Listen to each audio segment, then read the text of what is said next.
Persib Bandung berhasil mengalahkan Persik Kediri dengan skor 1-2 dalam lanjutan Liga 1 Indonesia. Persik Kediri terlebih dahulu cetak gol lewat Flavio da Silva di menit 4. Kemudian Persib Bandung bisa samakan kedudukan 1-1 di menit 83 lewat Ciro Alves, asis dari Rahmat Irianto. Dan gol kedua Persib Bandung dicetak oleh Rian Kurnia di menit 87, asis dari Edo Febriansah. Perlu digarisbawahi, sejak lebih kurang menit 34, pemain Persik Kediri Renan da Silva mendapatkan kartu kuning kedua, sehingga Persik Kediri sampai menit 90 bermain dengan 10 orang pemain di atas lapangan. Oke, sebelum lebih jauh, aku nggak pernah bosan-bosannya untuk ingatkan teman-teman, ketika teman-teman tonton video ini, sekalian tekan tombol like-nya. Nah, sebelum laga Persik Kediri menghadapi Persib Bandung ini berlangsung, di media sosial Persib Bandung, di situ diposting wejangan ataupun motivasi yang diberikan oleh pelatih baru Persib Bandung, yaitu Boyan Hodak. Don't feel, always is this fear of mistake, fear of failure. Don't feel this, because then you cannot perform. So, Bandung! Relax, don't feel any pressure, no tension, come on, go. Menang.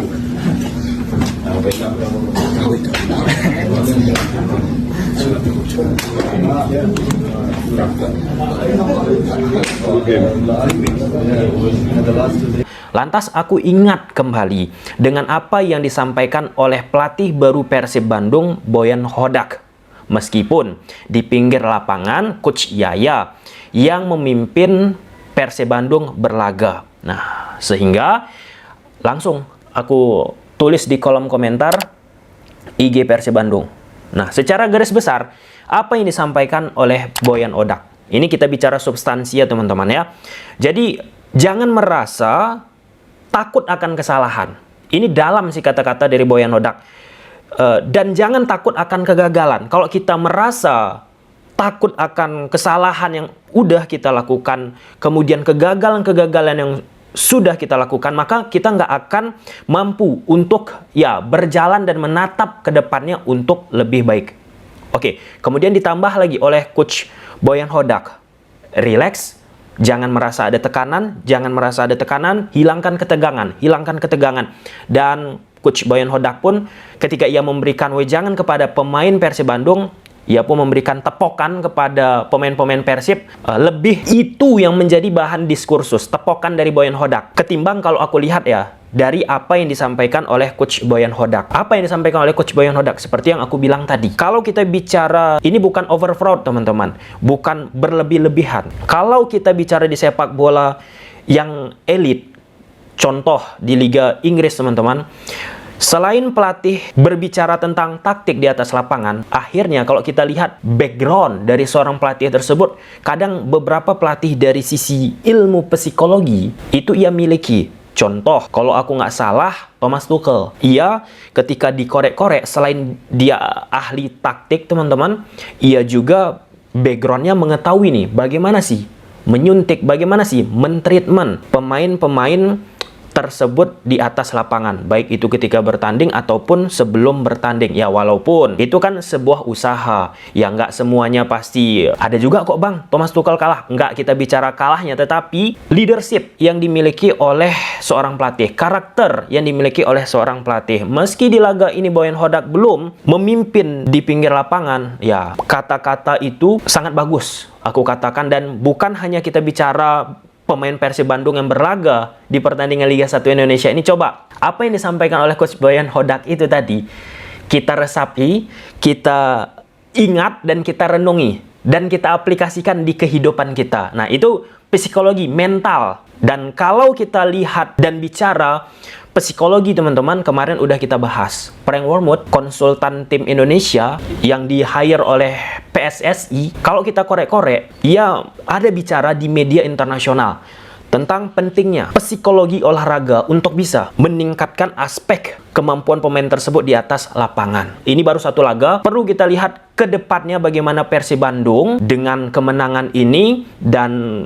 pelatih baru datang harusnya bisa menjadi motivasi dan titik awal kebangkitan Persib Bandung untuk menatap laga-laga ke depannya. Lantas kalau kita lihat secara overall, secara permainan teman-teman, ya Persib Bandung menang. Tapi banyak plus minus yang bisa kita bedah saat Persib Bandung tampil di atas lapangan. Sebelum masuk Persib Bandung, Persik Kediri, ada satu catatan yang harusnya untuk pemain pernah dinobatkan menjadi pemain terbaik Liga Indonesia, harusnya itu nggak dilakukan oleh Renan Silva sih.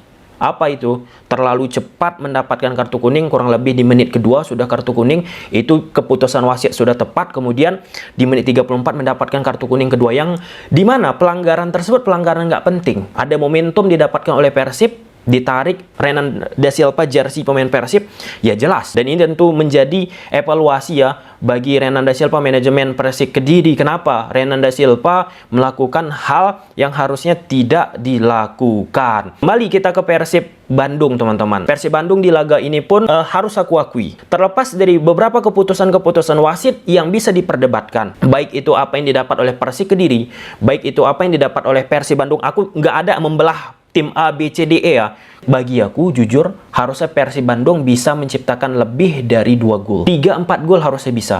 Namun efisiensi di depan gawang nggak begitu efektif. Kalau misalnya Persib Bandung klinis banget nih di depan gawang, nggak akan seperti ini Persib Bandung sampai ya menit 87 berjuang. Yang gimana Persik Kediri yang kita tahu hanya bermain 10 pemain di atas lapangan. Nah, karena tidak klinis di depan gawang, membuat kepanikan itu pun muncul. Buru-buru, long pass ke depan. Dan itu pun menjadi bahan diskursus ya, disampaikan oleh Frank Wormuth.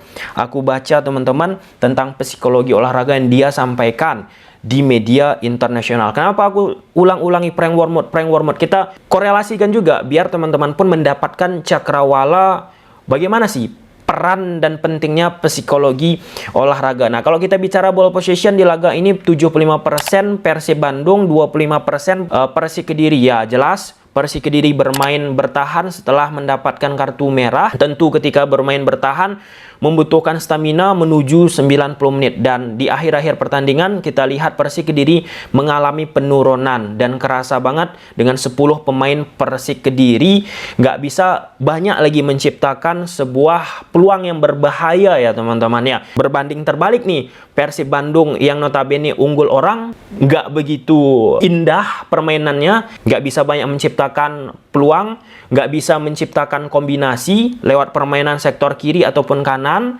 yang di saat attacking satu overlap ke depan, Edo bermain di koridor half space, kan di situ overload jumlah pemain yang banyak coba diciptakan oleh Coach Yaya. Tapi 1-2 sentuhan kombinasi yang dilakukan oleh Persib Bandung nggak kelihatan. Di sektor kanan pun serupa, nggak kelihatan. Tapi dengan skema yang baru ini 4-2-3-1 ataupun 4-3-3 di atas kertas teman-teman, ya adalah warna baru. Ya, meskipun ini bukan pola baru, tetapi kalau kita komparasikan dengan pola 3 back yang selama ini dimainkan oleh Coach Luis Mia, sedikit lebih greget gitu apa yang dilakukan oleh pemain-pemain Persib Bandung di atas lapangan. Oke, kita lihat dulu dari starting line up kedua tim berdasarkan lapangbola.com. Persik Kediri gunakan pola 1-4-2-3-1 atau bisa juga menjadi 1-4-4-2, Renan dan Jefferson bersanding di depan. Tetapi kita kembalikan dulu ke 1-4-2-3-1. Sedangkan Persib Bandung gunakan pola 1-4-2-3-1 ataupun 1-4-3-3 di atas kertas. Nah, ketika tanpa bola, Persik Kediri polanya seperti ini. Flavio turun, Supriyadi turun, Renan bersanding di depan bersama Jefferson. Ketika Renan nggak ada, Jefferson di sini jadi 4-4-1. Nah, sayap sebelah kiri, sayap sebelah kanan ketika pemain Persik Kediri bermain 10 orang, sering juga akhirnya track back ke belakang. Oke, jadi memadatkan pemain di belakang, membantu pertahanan 4 pemain dari Persik Kediri. Nah, pada fase attacking kita masukkan dulu Renan Silvati teman-teman. Pada fase attacking Persib Bandung, Futu naik, Quivers, Igbo Nevo, Daisuke 1 akan naik, Edo Febriansah bermain di koridor half space. David da Silva, Ezra Walian akan dibantu oleh Robbie Darwish. Robbie Darwish ini main dua kaki teman-teman ketika melakukan attacking. Ia naik ke depan, Deddy Kusnandar sebagai pemain nomor 6. Oke. Nah, dengan situasi saat Persik Kediri masih ada Renan, lini tengah dari Persib Bandung sangat sulit untuk bisa mengalahkan lini tengah dari Persik Kediri. Robbie Darwish di man to man ataupun dijaga di marking ya, lebih tepatnya oleh Rohit Chan. Ezra Walian ditutup oleh Otto. Pun Deddy Kusnandar yang coba memberikan passing ke depan dibayang-bayangi oleh Renan da Silva ataupun Jefferson. Nah, sehingga akhirnya bola sering dipindahkan ke sektor kanan ataupun ke sektor kiri atau lewat permainan long ball. Nah, lewat permainan kombinasi dari sektor Ciro Alves ataupun Putu Gede itu minor banget. Cenderung pada akhirnya terlalu egois. Bisa nggak aku katakan demikian? Ciro Alves memaksakan sendiri dengan skill individualnya dan bisa dipatahkan dengan mudah oleh pemain-pemain Persik Kediri yang aku rasa tidak begitu dioptimalkan untuk laga ini bagi Persib Bandung, meskipun ia bisa menciptakan assist di babak kedua yaitu Edo Febriansah. Nah, kalau misalnya kita lihat track record Edo Febriansah ketika bermain di Rans teman-teman, saat deadlock Edo sering memang dimainkan di sektor depan. Di situ Edo bermain memanfaatkan sisi lebar lapangan ataupun ada bola-bola daerah, ia mengejar bola tersebut dan kemudian melakukan 1-2 sentuhan ataupun skill individunya. Nah, dengan situasi overload 2 lawan 1, Simen di sektor kanan Persik Kediri ini kombinasi nggak banyak dilakukan. Jadi Edo seperti mutar-mutar, kelihatan ya quote and quote bingung ya. Aku menggunakan bahasa yang sederhana. Nah, ketika kombinasi nggak bisa dilakukan baik itu di sektor kiri ataupun sektor kanan yang notabene Renan kita hilangkan, 10 pemain Persik Kediri di atas lapangan nggak bisa dimanfaatkan oleh Persib Bandung, ya maka kita lihat lebih banyak akhirnya bermain individu-individu sendiri dan lewat permainan set play 1-2 sentuhan nggak cair teman-teman. Gol Persib Bandung pun bisa kita katakan ada sedikit faktor keberuntungannya. Ya, kita pun harus mengetahui keberuntungan itu datang akibat hasil kerja keras kita.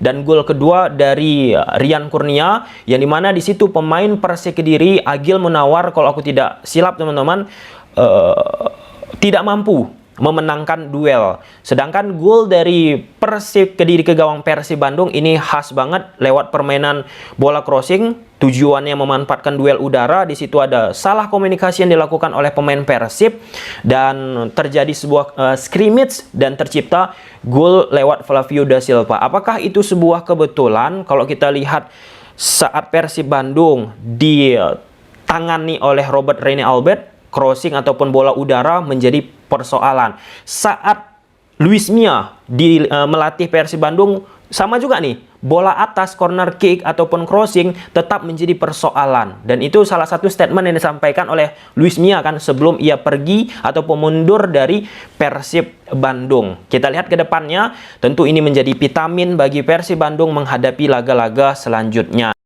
Nah, ini situasi momen pertama teman-teman. Ciro Alves membawa bola, kemudian ia sudah dapat bola dan melakukan putaran badan. Ini keseimbangan tubuh menjadi faktor yang sangat dominan. Dan ya, Ciro Alves terjatuh. Kalau misal teman-teman bertanya kepada aku, apa harusnya keputusan wasit di momen ini? Jelas, penalti. Karena Yusuf Melana nggak ada tuh mendapatkan bola, malah akhirnya mendapatkan kaki. Nah, sedangkan posisi dari Ciro Alves bisa kita lihat dia terjatuh akibat ada sentuhan yang dilakukan oleh Yusuf Melana. Ini pure skill individual yang dilakukan oleh Ciro Alves. Coba yang nonton video ini lihat video-video Neymar, pernah juga kalau aku nggak salah melakukan seperti ini dan case tersebut wasit memberikan penalti kepada timnya Neymar. Kemudian kita lihat di video yang kedua. Ini di babak kedua. Kita lihat dulu teman-teman ya. Nah, di sini Ciro Alves dapat bola.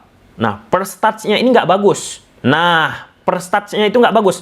Terlalu jauh dia mengontrol bola. Apakah ini sesuatu yang pertama bagi Ciro Alves? Tentu tidak. Sering Ciro Alves first touch-nya itu kontrol bolanya itu jauh. Nah, di sini bisa kita lihat kontrol bolanya itu jauh sekali.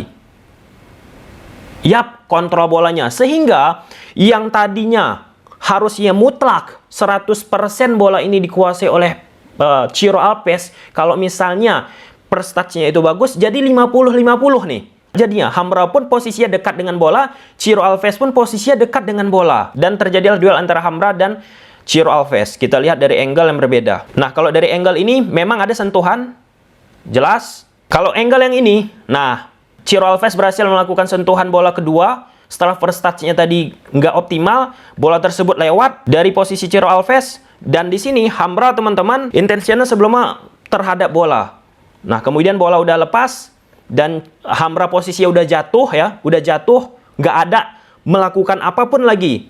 Reaksi berlebihan kepada Ciro Alves dan Ciro Alves terjatuh. Ada dua hal yang ingin ku sampaikan. Kenapa proses ini bisa terjadi? Pertama, kalau kita lihat dari berbagai macam angle. Satu, first touch dari Ciro Alves buruk.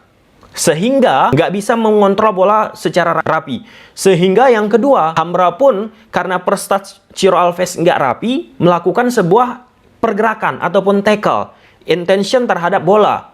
Karena apa? Karena Ciro Alves tadi nggak bagus nih first touch-nya tadi. Akibat situasi tersebut, 50-50 aku mengatakan ini. Biar teman-teman berpikir, sebenarnya aku mau menjustifikasi lebih jauh, tetapi ini sebagai bahan untuk bisa teman-teman pun memikirkan. Bukan hanya sekedar kita melihat situasi itu dari satu gambar, dari satu sudut. Kita lihat dulu case-nya secara total. Kalau kita bicara angle, teman-teman, bisa kita bicara satu angle aja. Kita langsung kadang menjudge. Padahal kalau kita lihat dari angle yang berbeda, kadang beda tuh. Oke, aku bukan nggak mau jawab sini. Bisa teman-teman interpretasikan harusnya di momen tersebut apa. Oke, semoga bermanfaat video ini. Bye.